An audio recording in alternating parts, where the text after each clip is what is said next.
আরে প্রবেশিলা সভাবাদে দৈত্য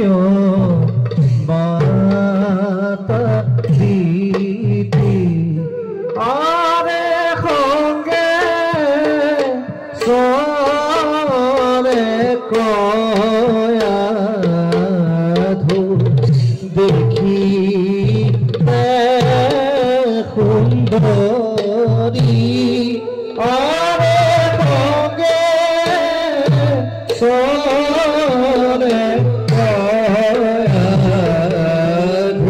দেখি সুন্দরী আরে হি